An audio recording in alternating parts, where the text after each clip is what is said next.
All right. Hi, and good afternoon, everyone. Thank you so much for joining today. My name is Carly Schildhouse, and I'm the Senior Manager of Public Affairs here at the National Confectioners Association. I will be your host and moderator for today's press conference, which please note is being recorded.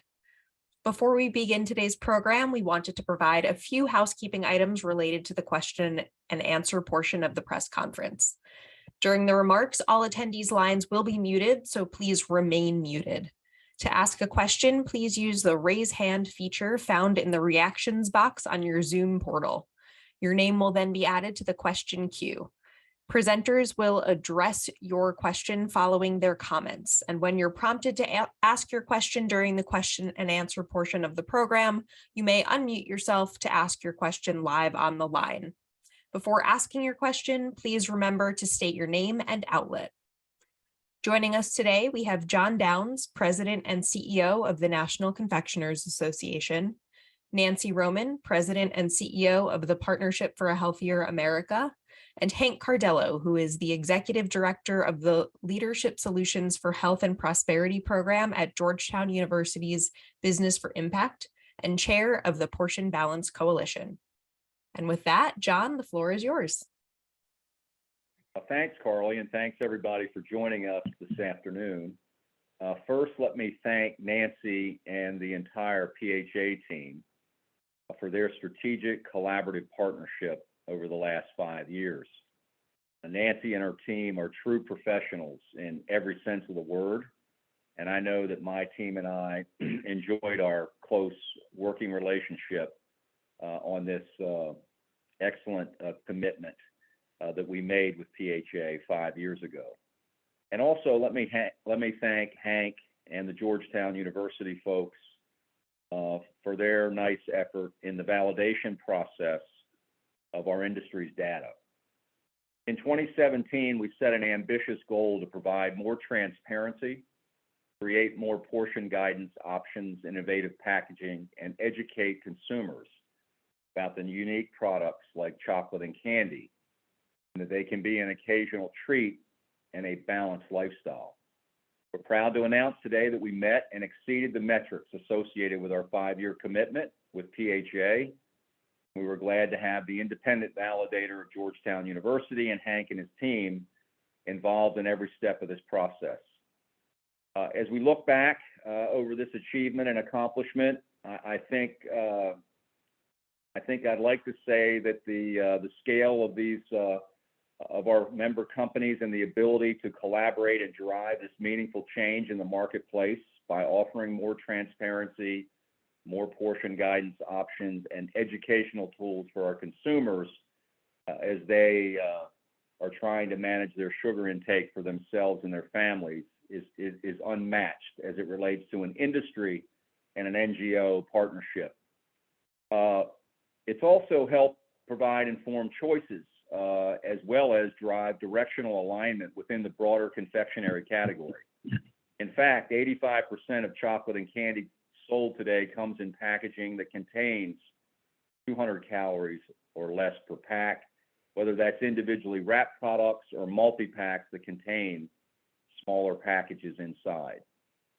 And our consumer research continues to show that consumers believe emotional well-being is just as important as physical well-being. We saw that play out in a big way during the COVID pandemic. Our consumers understand that chocolate and candy are treats. They embrace them as special social currency, enjoying chocolate and candy 2 to 3 times per week, averaging just 40 calories per day and about 1 teaspoon of added sugar per day. That source comes from the National Health and Nutrition Examination Survey, the NHANES data. It sure feels good when an entire industry reliably meets its stakeholder expectations and helping our consumers and their families manage their sugar intake while they enjoy their favorite treats. It is a very proud day for our industry, and I'm privileged to be associated with this great purpose-driven and consumer-centric industry and set of companies. Now I'd like to turn it over to Hank Cardello. Thank you, John. Good afternoon, everybody. First of all, I'd like to applaud the leadership that I've witnessed with this commitment, both on John and his organization's side, because they did have to make a stretch commitment. And secondly, Nancy's organization, PHA, for continuing to work with industry to try to get commitments so that products improvements can be made. So just an overview, this was put together, as John mentioned, 5 years ago. It involved leading candy companies, Mars, Wrigley, Ferrara Candy Company, Lindt, Ghirardelli Chocolate, and Russell Stover Chocolates. The details of the commitment, which were publicly announced in May of 2017, were that half of the individually wrapped products, or what we call instant consumables, made by the participating companies would be available in sizes that were 200 calories or less per pack. So that was the goal. Secondly, that 90% of the best-selling treats made by these companies would have calorie information printed on the front of the pack. And third, that alwaysatreat.com would evolve into a communications vehicle to provide information to consumers so that they could understand the dynamics of the industry and the role of chocolate. And what has happened, bottom line, I am pleased to announce the results. First of all, starting with the second commitment, now half of the individually wrapped products are at 200 calories or less. And this is a big stretch. The industry started at 38.3% based on 2016 data and made that leap up to half. And that's a big mountain to climb. Very difficult to change portfolios that much. Secondly, almost 95% of the confectionery products now have front of pack calorie labels. And again, that was up from just a little over a half. So they almost doubled it over the 5-year period. Interestingly also is that at checkout itself, 98% of the chocolate and candy packaging now has calorie labels printed on the front of pack. So again, pretty much all the packaging has calories on front. You now have half the packages that are 200 calories or less. And, you know, to me, it just basically says that the industry has stepped up, done the right thing. You know, for themselves, quite frankly, it's a good move. It's where the market is moving. The market wants permissible, indulgent. At the same time, you know, good for their business. It's proactive, which I like. And bottom line, it's a win-win. So again, we're glad that they were able to achieve their objectives. And at this point, I'd like to turn it over to Nancy. Well, thank you, Hank, and thank you, John, and congratulations for hitting the mark. And John and Hank have described well what's happened. And I just want to talk for a couple of minutes about what it means and why would PHA do this. We're Partnership for a Healthier America, and you might not associate our organization with confections and candy. But our mission is really to transform the food landscape in pursuit of health equity. We're scanning the landscape and seeing what needs to be done. And I want to take us back to more than 10 years ago when we really decided that we really needed to have a concerted social effort that involved government and the private sector and our nonprofit and others to make change. And we said, well, gosh, you know, there's too much salt out there and there's too much trans fat out there. And actually, it wasn't too much sugar in the way of treats. It was too much added sugar and non-treats were the three main things that needed to be accomplished to affect change in terms of what's in food. And then when you looked at, but what are the other problems? Well, one of the big ones was portion size. And, you know, I've done a lot of thinking about portion size because we live in America where we often get ribbed if you travel abroad for our portions being so much bigger than everyone else's. And I really believe this is because of our history. You know, most of us can go back 2, 3, no more than 4 generations to abject poverty. And big portions was about getting enough. And I think of my grandmother, who was very, very poor and a single mother of 6 children. And she just cooked massive portions and served us massive portions, portions that were too big. All these things were well intended. And corporate America really embraced, I think, in a spirit of generosity and having enough, having portions that were too big. So to really make such strides in getting the size of portions down is meaningful, and particularly for treats, because I don't really think, I'm all about a healthier America, and I'm all about eating my vegetables and fruits, but I don't want to live in a world boiled free of treats. We want treats, we like treats, we deserve treats. For that to happen, really, the portion control is a very, very big piece. And so I think that's a significant part of this accomplishment. So I'm happy to congratulate you. It is a lot of work behind the scenes over years to really do the things that companies need to do to make change. And I guess the last point I'd make, with this commitment, these companies, and they're, significant companies.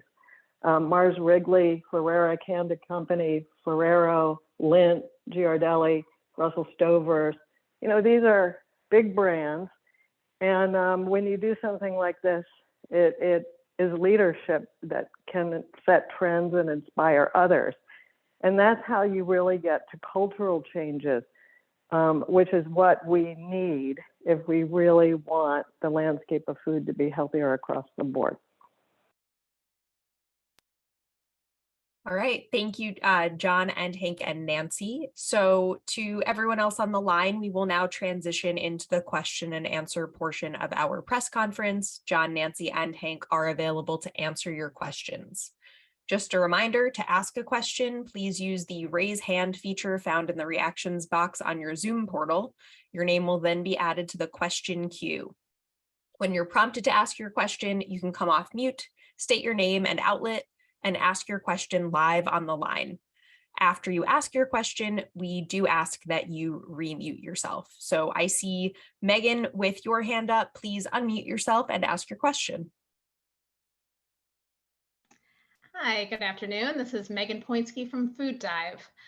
What I wanted to know was a lot of the companies that met this commitment to 200 calories or less, did it come mostly from changing portion size, or did it come from reformulations and new ingredients, or was it kind of a combination of both? Yeah, this is Hank, Megan. It was a combination of both. We saw some different portion sizes coming on market. We did see some new products, which also came in at under 200 calories. We also saw some decline in some of the larger sizes too over the 5-year period. So there was a combination, I'd say, of all 3 of those items.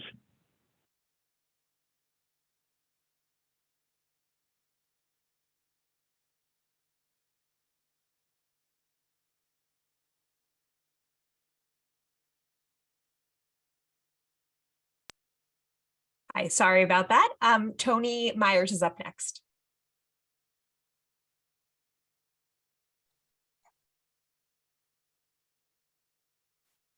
Hi, Tony Myers from Confection News in the UK.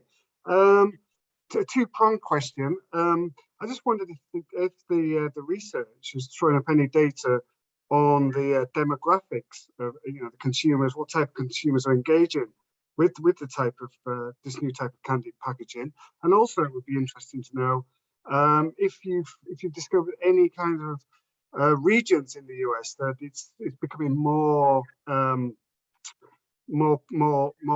positive, or are you looking at regions? Are you looking at demographics basically with this research?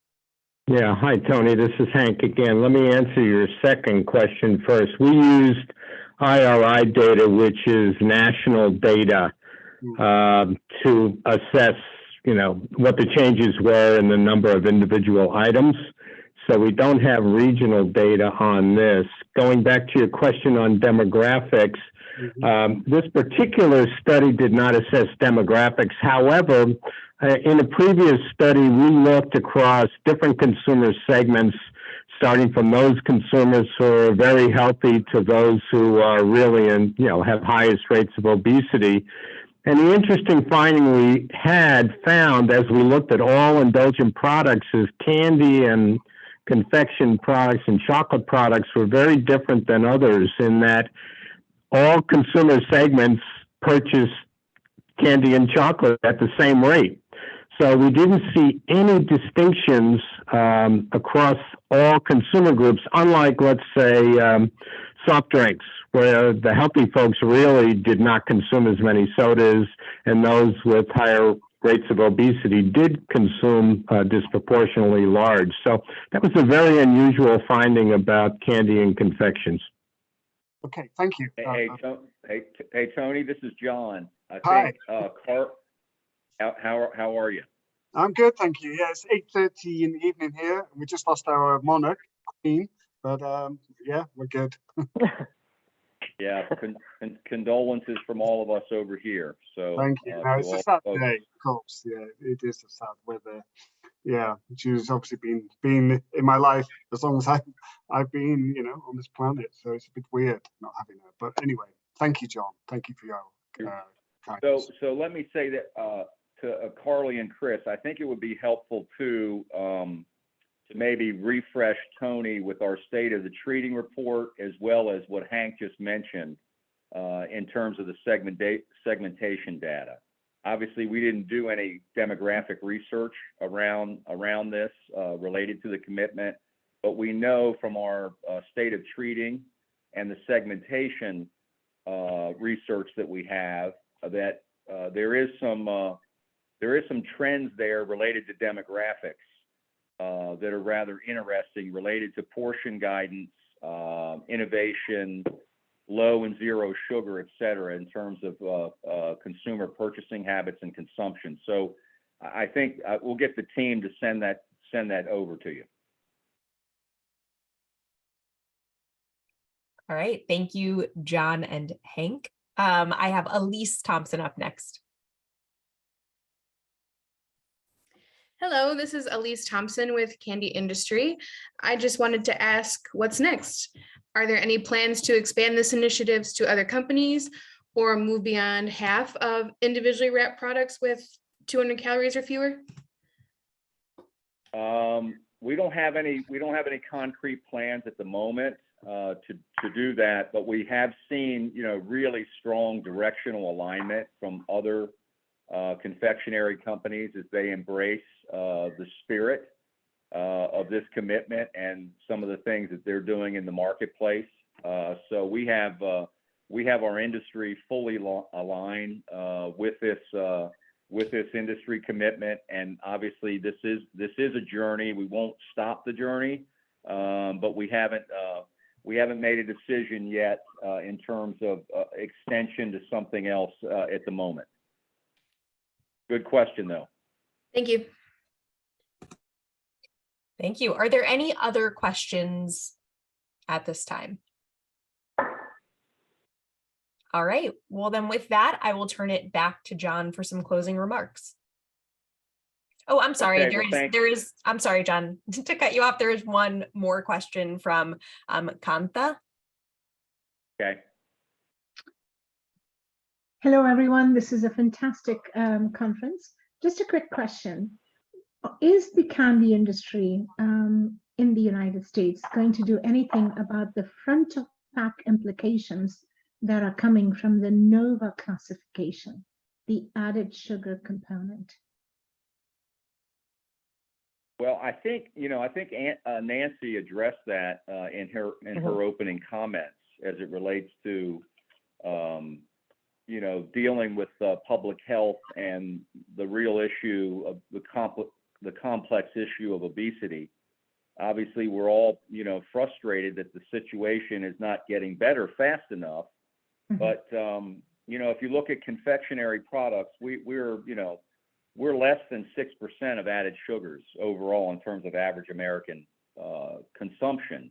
And that's not, people understand that there's sugar in candy. And as I said earlier in my comments, people in the U.S. enjoy chocolate and candy 2 to 3 times per week, averaging just 40 calories per day and about 1 teaspoon of added sugar per day. I don't know, Nancy, I may pass it over to you for another comment or two related to this question. Yeah, I do think, it's been a few years, but Hank will remember we commissioned a survey of the total landscape. And, really fried foods and processed meats are highest on the list of contributing to obesity. And the extent to which sugar comes up, it's added sugar in things that are considered meals and entrees. They're more of a problem than treats. Having said that, I'm sure there might be some people who overconsume, but when we look at where we need to target to have a real impact, it really, the bigger and more important thing is portion size, getting portion sizes to be reasonable. Thank you so much. I think you both are spot on. I'm just concerned that chocolate is going to get a double whammy because it has both fat and sugar. And I'm hoping that common sense and sensibility will prevail and we won't have to put all of those front of pack warnings on such products that could be enjoyed in moderation. We completely agree with you. Mm-hmm. And I think, I at least, I feel fairly confident, at least in the U.S., that, common sense, right, Nancy, common sense and a pragmatic approach will carry the day as it relates to policy decisions around this, I think. So, but we have a big moment coming up here in the U.S. with this White House summit. So I know all of us are anxious and somewhat looking forward to this too. Yes, absolutely. So, all right. Carly, if there aren't any more questions, you want me to close the session out? I was just going to pass it back to you, John, to close it out. So yes, please. Thank you. Okay. I think, as it relates to our industry, and again, Nancy, thank you for your collaboration. Also, thank you for the challenge. Hank, thank you for the validation process and your partnership as well. We're going to continue as it relates to our industry. We're going to continue to meet consumers where they want to be met. We know that providing more options, and we've seen in this commitment the power of portion guidance as it relates to our consumers. We're going to continue to provide innovation in packaging and products. This is crucial to our category's growth and success, and we know the consumers want to purchase brands and products that represent an extension of their personal values, and we all know that, all of us and our families are always trying to manage our sugar intake to the best of our ability. So I guess, Nancy and Hank, we in our time around this in terms of food policy and nutrition in the country, science kind of tells us what we can do, right? But the public kind of tells us what we should be doing, and that drives our member companies, and we want to make sure that we continue to stay consumer centric, and we continue this journey on portion guidance and providing the right options and innovation for our consumers to enjoy their great tasting treats. Thank you so much for those. Thank you, John. Thank you, John, for your closing remarks. Thank you also for participating, Hank and Nancy, and thank you to everyone who attended. That does conclude this press conference today. If any other questions come to mind, please reach out to me. We'll put my email address in the chat so that you can see it. It's carly.childhouse@candyusa.com. And also, please be sure to visit alwaysatreat.com to stay up to date on how the industry is continuing to bring more transparency, choice, and portion guidance to consumers seeking to manage their sugar intake. Thank you, everyone, for attending, and have a great rest of your day. Thank you. Thank you. Bye-bye.